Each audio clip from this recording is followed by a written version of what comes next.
course, I would like to give you an introduction about all relevant safety aspects you should know about before starting with rope bondage.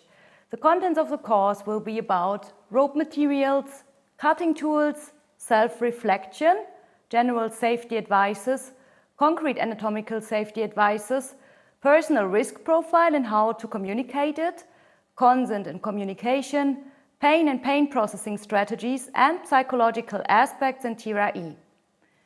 Rope bondage can come along with a huge variety of potential risks and damages, and therefore we consider it to be a REC activity, which means risk-aware consensual kink.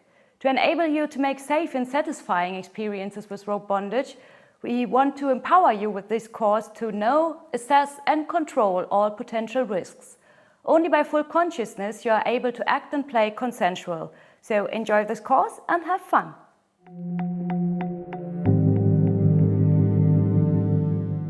One of the most asked questions when you start with rope bondage is which rope material is the most suitable for you.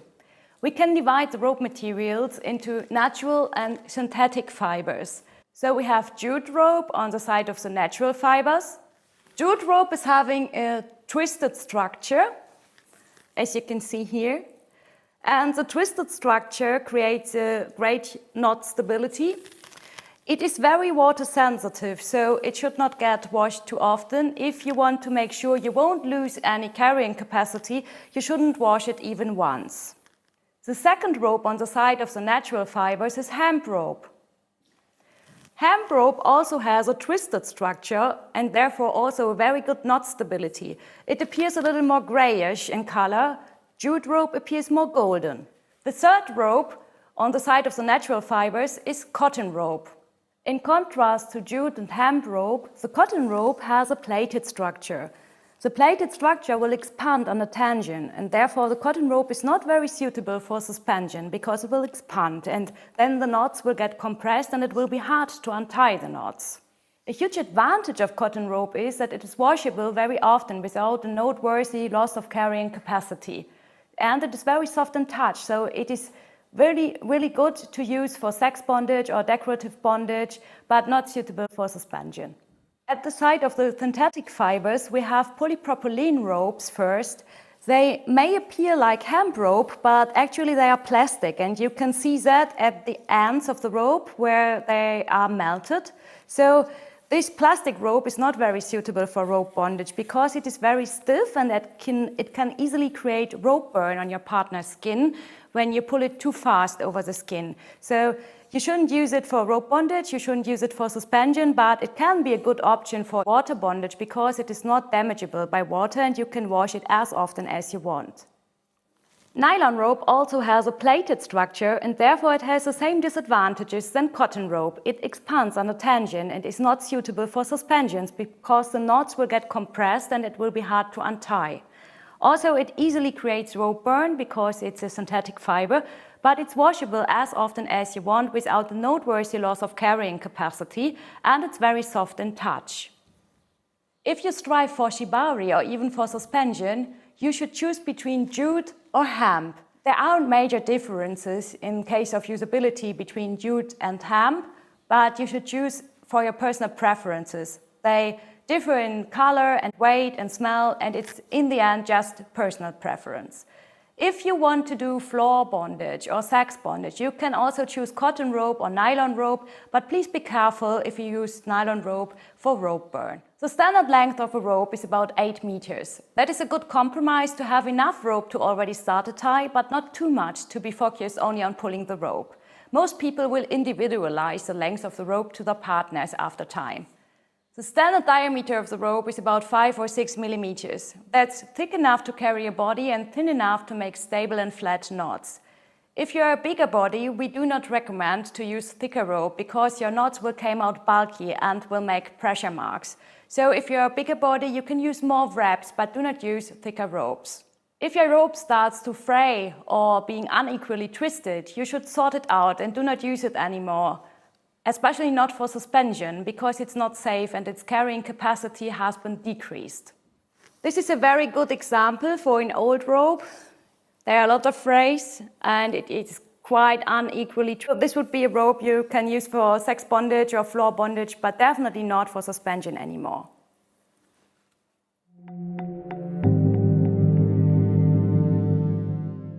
The second most important question that always came up is about cutting tools.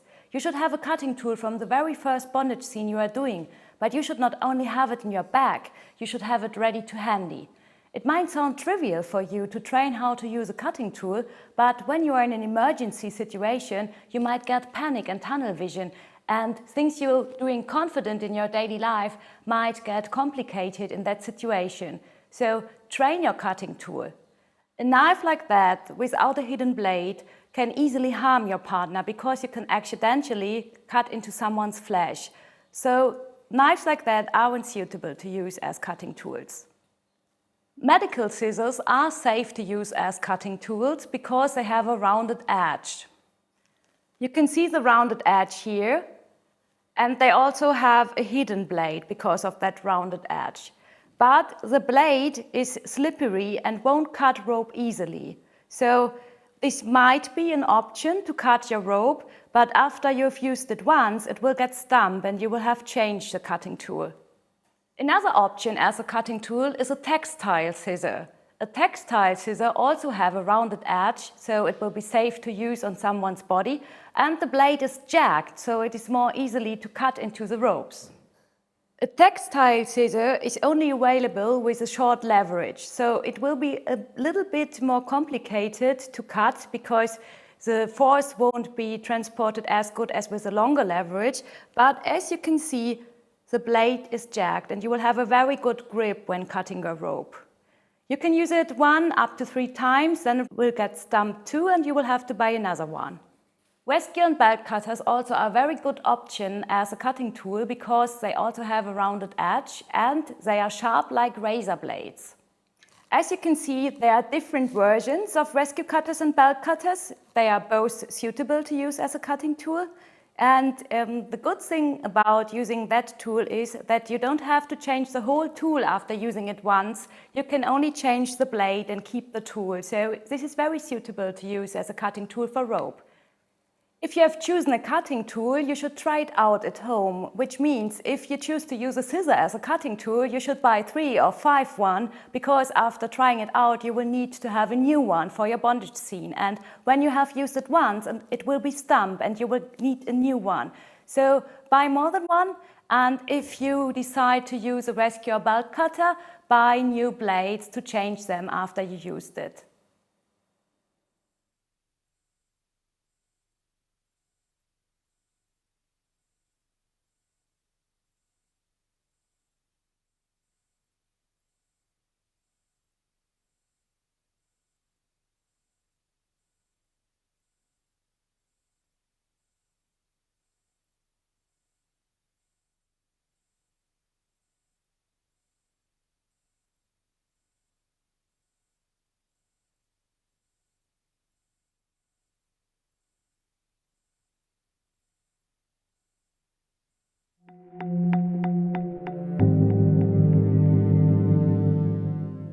Every person has different intentions why they want to do rope bondage. To help you to find a rope partner and tying style that fits to your intentions, it can be helpful to reflect about your intentions. So I want to give you some questions to reflect on for yourself or together with an existing partner. First question is, what arouses your interest in rope bondage? Second question is, what bondage pictures and videos inspire you and why? What do you desire to feel or to experience while you are tied or while you are tying? What do you need to trust someone in rope? Is bondage linked to BDSM or are that separated categories for you? Is bondage sexually intimated? And if yes, what does sexual intimacy mean for you? Is bondage emotionally intimate? And again, what does that mean for you personally? Is bondage a sportic activity for you? Can you imagine getting tied in front of an audience or in public, or do you want to do it only in private? Do you have any personal insecurities, like thinking you're too fat or too thin, too unexperienced, knowing not enough technique? Do yourself a favor and communicate these insecurities with your partner in advance. Can you imagine feeling helpless, uncomfortable, or in pain while being tied? And how do you feel if you think about being in pain or in an uncomfortable situation while being tied? The better you know about your intentions and what you're seeking for in rope bondage, the easier it will be to find a rope partner and tying style that fits to your intentions and preferences, and it will be easier to make fulfilling experiences in rope bondage.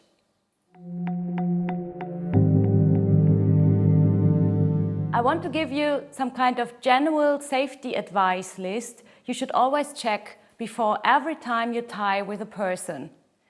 If you want to tie with someone for the very first time, please inform yourself about the person before starting to tie. You can read their internet profile, you can ask friends, you can ask at your local community, and please do not get dazzled by fame, representative pictures, or names. There are a few things you should always consider before starting your rope scene with someone. The general safety checklist contains the following points. Check your rope equipment every time you use it. Check suspension point also every time you want to use it. Have you slept enough?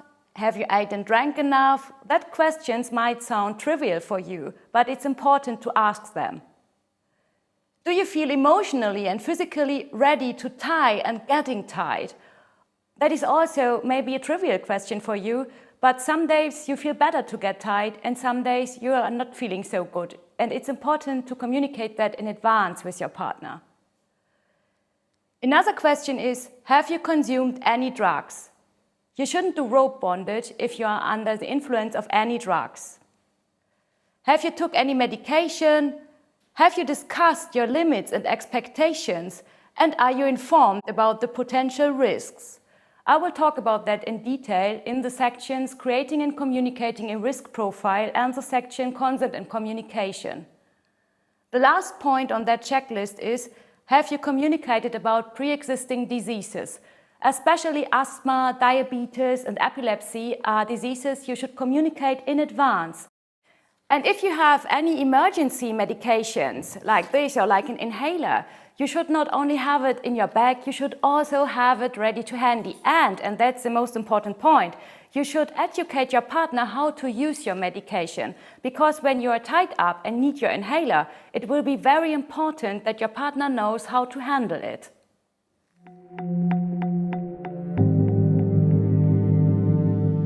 So this has been a lot of content until now, and the next section will be very important because we will talk about nerves and nerve damage, and this is the highest risk when doing rope bondage. So to keep it simple and to be as precise as possible, I will take my notes with me because for me it's very important to be very precise on this topic. As already mentioned, the risk of getting injured by rope bondage is quite high in relation to other kinks. Some of these injuries aren't noteworthy from a medical point of view, but maybe from a personal point of view. These are hematomas, rope burn, rope marks, petechia, and blister. As you lay with your body weight in ropes, you might get blue marks. The risk increases with suspension and depends on your personal sensitivity. Rope burn can easily arise by pulling rope too fast over your skin. Rope marks usually disappear after a few hours and show the pressure marks where the rope has been on your body. Petechia are lots of small blue spots that look little bit like freckles that arise often on your arm when there has been high tension on the ropes. Small capillary vessels burst due to the tension and create these small blue dots. Blisters can occur due to high pressure on your body and water gets pressed out of your cells. It's the same procedure like when you're getting blisters on your feet. Injuries that are more serious are foremost nerve damage and secondly, fainting. Getting a nerve damage through rope bondage is the most popular and most formidable injury. Mostly everyone doing rope bondage will experience sooner or later symptoms of a nerve damage or even get injured by a nerve damage.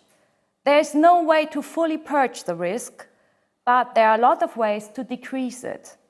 Most important tool to decrease the risk of a nerve damage is to be fully informed about how nerves work and what happened if a nerve gets damaged and how you can check the nerve status. As a person with a medical background, I will try to break things down to the basics, because it is not my goal to train you as medical professionals. I will try to keep it simple, and I beg other medical professionals listening to keep in mind that the goal is to give people without any medical background a rough understanding. Here you can see a picture of a nerve cell. A nerve is sending information from one point to another, e.g., from your brain to your hand muscles, to be able to lift your hand, move it, shake it, and have muscle power. The information can be sent to muscles or to sensitive ends. Sensitive ends enable us to feel touches, heat, cold, vibration, and pressure. The nerve is covered by myelin. You can see that in red here on our picture. And it works a little bit like the isolation covering a cable. The myelin guarantees a fast and entire forwarding of the signal. Our body is fully covered with nerves because they enable us to move, to feel, to have jerks. And therefore, it is impossible to tie someone without crossing through any nerves. They are everywhere in our body. And you can't see them and you can't touch them. You can only see them by magnetic resonance tomography and measure their function by electromyography.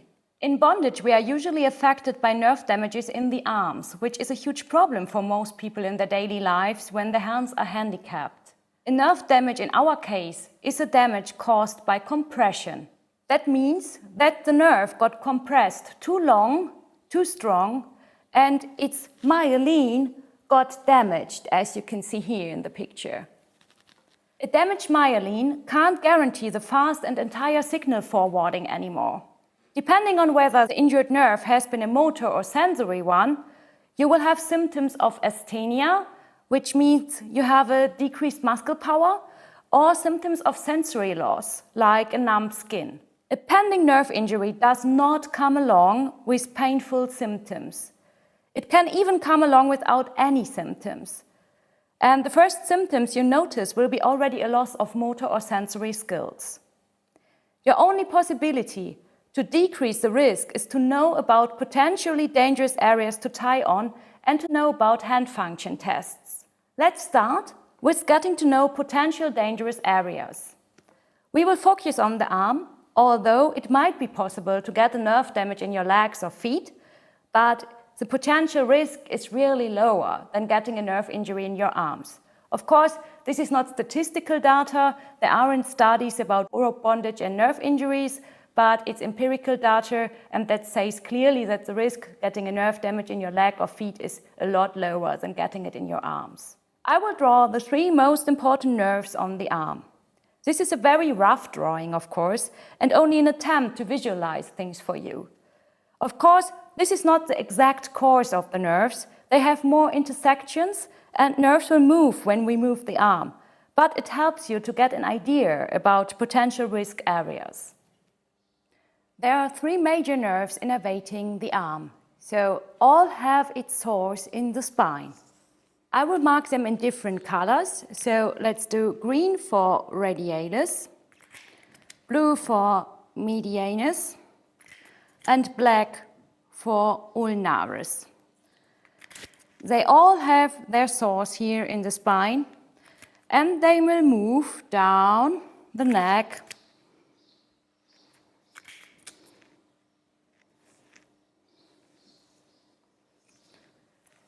to the armpit.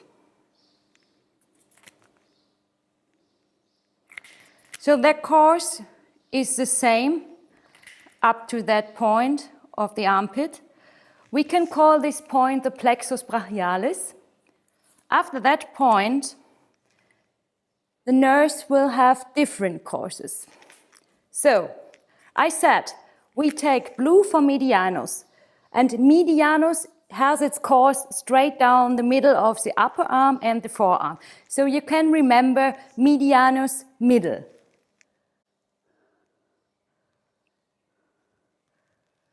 Straight down the middle of the arm. The black one for ulnaris. It has the same course here at the upper arm, but then at the forearm, it moves down at the side of the pinky, straight down. The radialis in green color has a quite more complicated course, so we will focus on that in detail.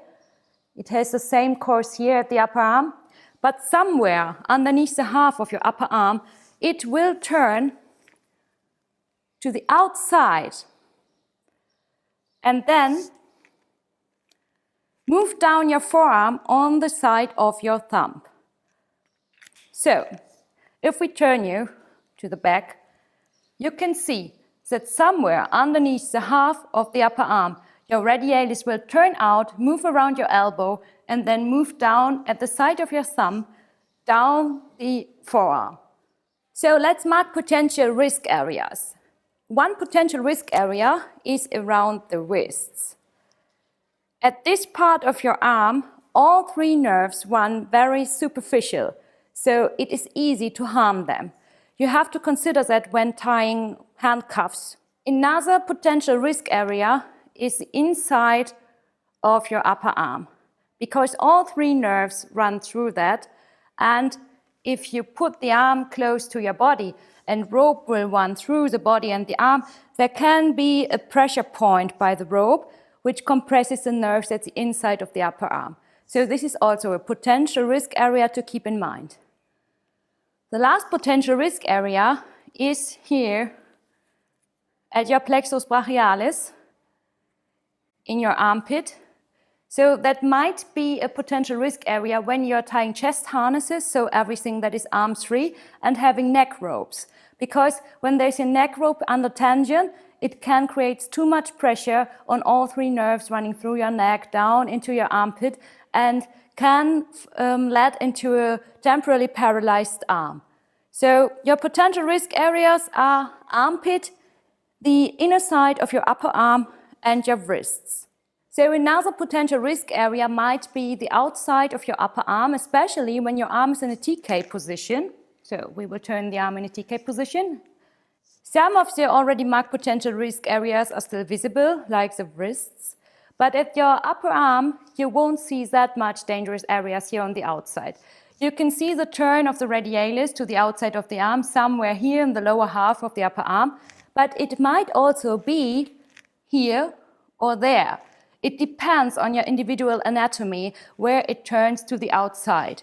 So, when you're tying a TK, what is a very advanced pattern, and that's why you should really train it, it might be that your lower wrap of the TK is tied above the radialis on that part or this part or even here. So as an advice, I would suggest to tie everything more or less in the upper half of your arm, so in that red marked area, to stay safe in case of nerve damage. In the lower half of your arm, somewhere your radialis turns to the outside. So this is another potential risk area, and you have to keep that in mind. If you start practicing, you will soon recognize that it is impossible to tie someone without tying on some of these risky areas.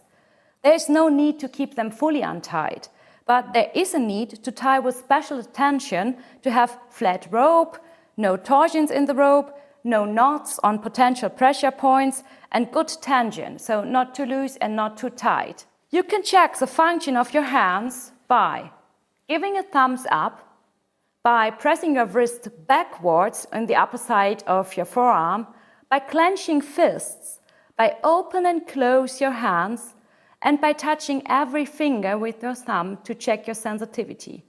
Most important checks to the radial nerve are thumbs up and pressing your wrist backwards.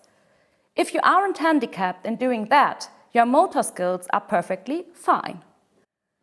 Please decide how often you want to do your hands checked and if you want to do it on your own or if you want to do it by request of your rigger. A sensory symptom of nerve damage can be tingling in single fingers, like for example, tingling in thumb and index finger is a signal for sensory loss of your radial nerve, but your motor skills can still be fine.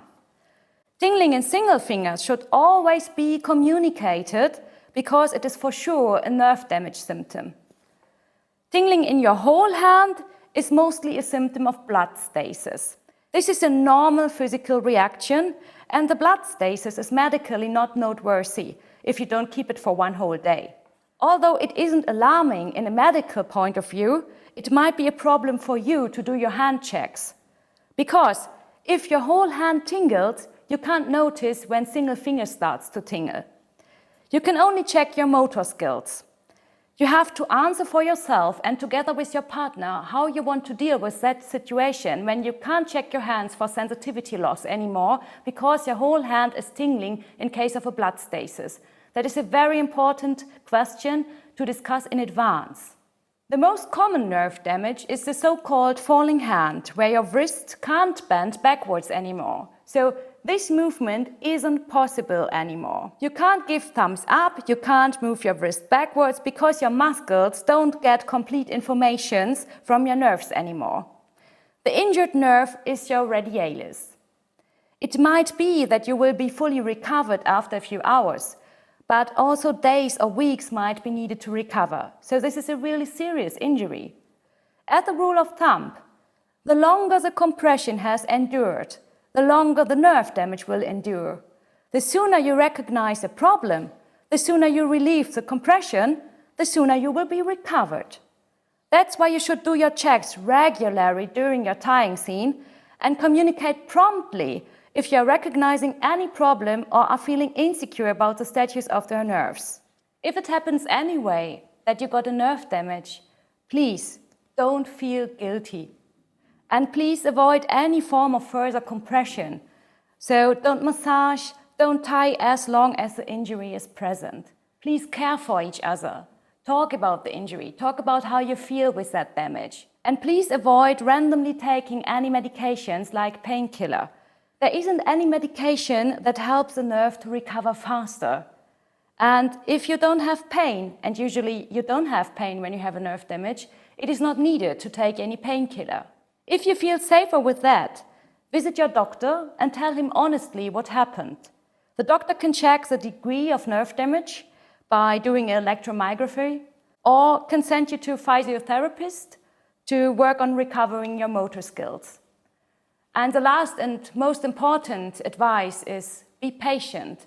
And that's the hardest but the best treatment to recover your nerve damage. Fainting can have many causes: too warm temperature, standing for a too long time, abrupt change from standing to sitting or from sitting to standing, dehydration, hypoglycemia, wrong breathing, strong pain stimuli, or nerve-stimulated fainting. If it's too hot, your blood sugar too low, you're dehydrated, or you're standing for too long, you will recognize feeling nauseous, getting cold sweat, maybe tingling in your ears before fainting. You will have enough time to communicate that you feel bad and want to get down to the floor as fast as possible. It helps if you try to stay focused on your breathing and try to breathe in through your nose slow but deep and breathe out strong through your compressed lips. As a rigger, be aware that during the process of bringing the tied person back to the floor, the person might faint. What goes along with a loss of muscle tension in the complete body, and you have to hold and navigate the body to the floor. It might be helpful to speak with each other. As a rigger, talk to your partner in a calm and constant way, telling your partner you will bring them down as fast as possible. You are there, you are caring, and nothing will happen. They are not alone. Nerve-stimulated fainting works a little different. Mostly it is caused by the solar plexus. The solar plexus is a nerval structure located between your sternum and your belly. Strong pressure in this area can cause fainting due to nerval reactions that influence your blood pressure regulation. You will feel very fast, very nauseous, and you won't have time to communicate that you start fainting. You can also faint by compression of the carotid sinus, but as this nerval structure is located at your neck, and I would highly recommend to not play any neck rope before you are a routine rigger, I think it's not needed to explain all that in detail. But let me mention that fainting due to carotid sinus nerval reaction will happen in less than a few seconds. You won't be able to communicate anything before you faint. In the handling of these situations, it doesn't matter what the cause of fainting is. The first 8 measures are always the same. So the first 8 measures are: stay calm, stay focused, talk to your partner, and bring your partner down to the floor as fast as possible but without any panic. Lay them on the back, put the legs up on a chair to help their circulation to improve. If they are gagged or blindfolded, remove that immediately. Observe them. Usually the person should wake up after a few seconds. It might be that they feel a little disorientated or overwhelmed. Be there, be calm, talk to them, help them to get back their orientation. Untying is the last priority. Unless you have rope around the neck or around the face, then you should cut it immediately.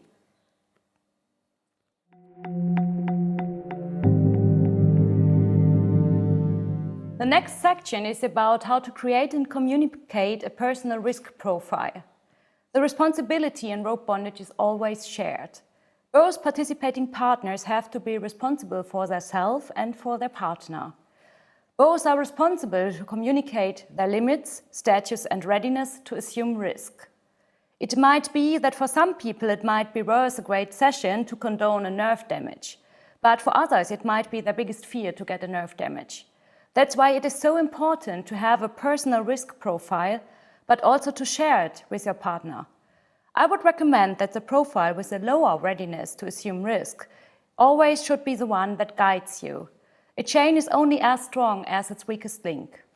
So let me give you some questions for creating a personal risk profile. The first one will be: what is your level of experience in rigging, in modeling, in first aid, and in blood stasis and nerve damage? Are there any ties you don't want, you definitely want, you are feeling insecure about? Communicate about that.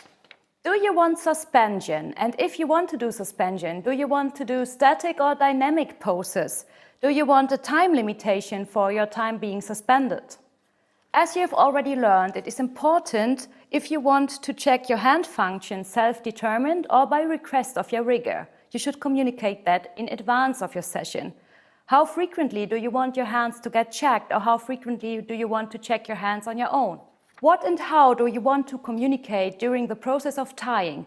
Do you want constant feedback? Do you want to communicate verbal or non-verbal? Do you want to communicate after the session or only at specific times? How do you wish to deal with tingling hands? As you have already learned, when your hands are tingling, you can't check for sensitivity anymore. You can only check for your motor skills. So how do you want to deal with that?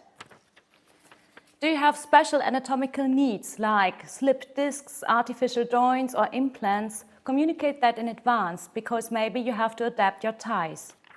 As a model, is there any psychological trauma that might come up when you're tied?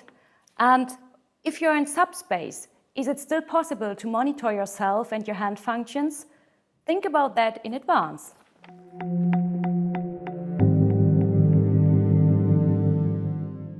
Another very important, extensive and heavily discussed topic is consent and consent violation, negotiation and consent communication.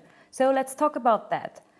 Most consent violations do not happen because someone decided intentionally to harm somebody else, but because of misunderstanding and miscommunication. Therefore, a clear and concrete prior communication about boundaries is essential. Negotiation differs from consent in that consent asks partners for yes or no approval, while negotiation is the establishment of certain limits and safeguards. Option in negotiation means that only the activities discussed and agreed to are part of a play. Option out negotiation means that anything is fair game except the hard limits or activities deemed off limits. Consensual non-consent is typically a relationship style, but some people do structure play within this type of structure.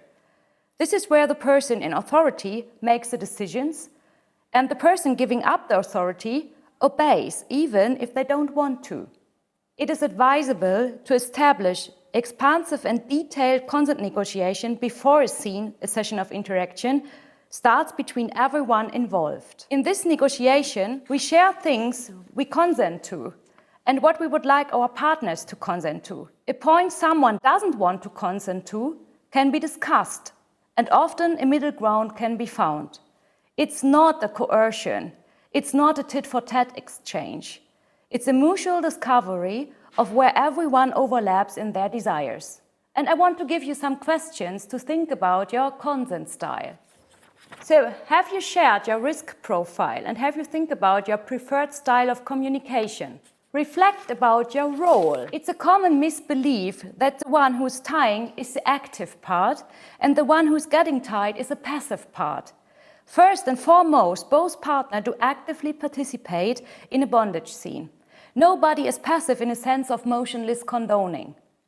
The one who gets tied shapes the scene by their reactions, body tension, and movement. And sometimes the one who gets tied is proactively asking a rigger to do a specific tie or position on them.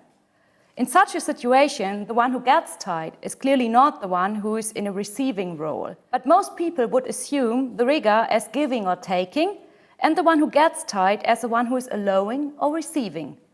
These roles aren't connected to the tying roles firmly. To find out whether you feel better in a giving or receiving, allowing or taking role, and what that means in detail, I would recommend to check The Wheel of Consent by Betty Martin. Think about your preferred setting. Do you want to tie in a session mode or in a training mode, in public or in private? Do you want to use a safe word or a traffic light code? Do you want time limitation as how long do you want to be suspended, how long do you want to be in the tie, and do you want to have some kind of test tying like 3 minutes floor work with only one rope? Traffic light codes means that you have the colors green, yellow and red. If you're using green, you're all right with the situation. If you're using yellow, you came close to your personal limits, but you don't want the scene to stop. You just want to slow down the scene. If you're using red, you have crossed your personal boundaries or limits and you want the scene to stop immediately. How do you think about blindfolds, gags? Do you want any not rope-related toys or activities? And what do you think about nudity? How and where do or don't you want to get touched? Remember the questions from the self-reflection section about intimacy. And the last question is, do you want to get dominated or do you want to dominate someone while tying? So this question might sound trivial for you, but as we have already mentioned in the self-reflection section, bondage and BDSM can be separated categories or belong together, and people have very different intentions what they are seeking for in rope bondage. So it's important to tell your partner if you want to be dominated or to dominate, if that is an activity that is linked to BDSM or not, for you personal.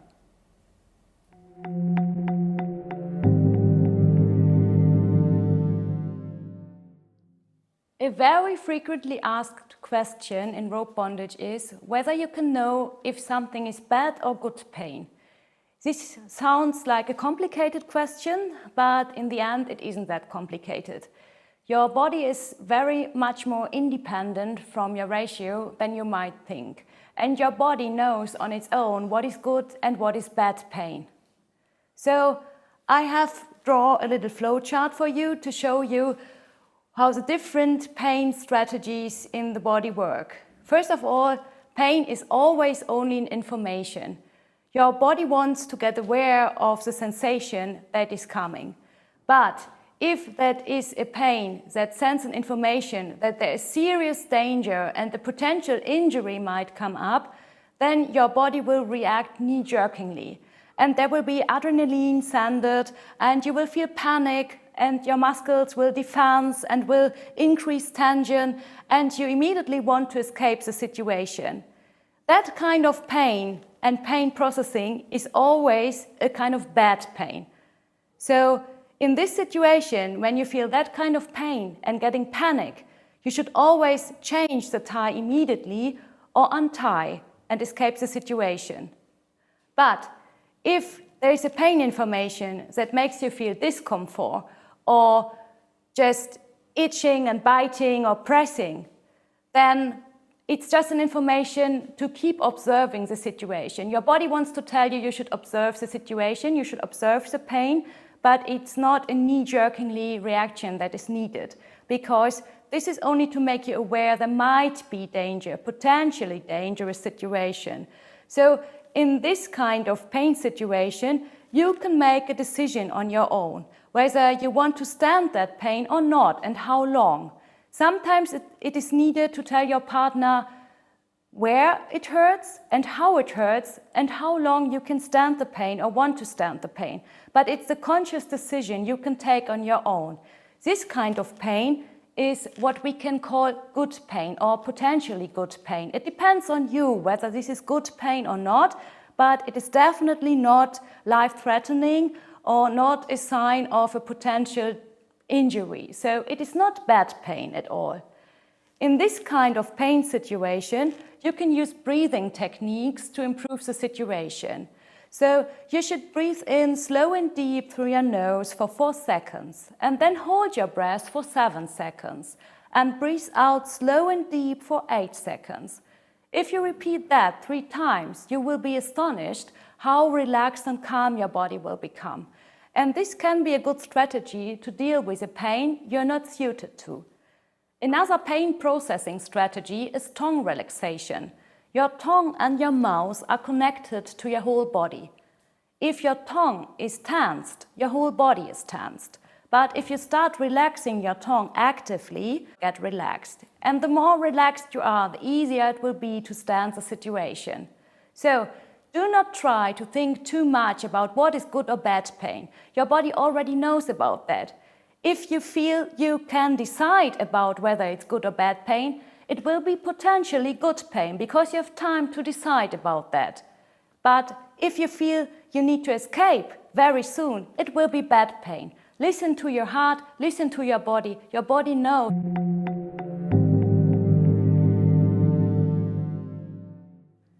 The last section of this course will be about psychological aspects and T.R.E, which means trauma tension release exercises. So being tied up and experiencing a situation of being helpless and dependent on the other person might put you in a headspace where all the experiences of your biography or even trauma might come up. You can compare it a little bit with the headspace of being hypnotized. While being in that headspace, you can get easily entry to parts of your soul you haven't seen or recognized for a long time.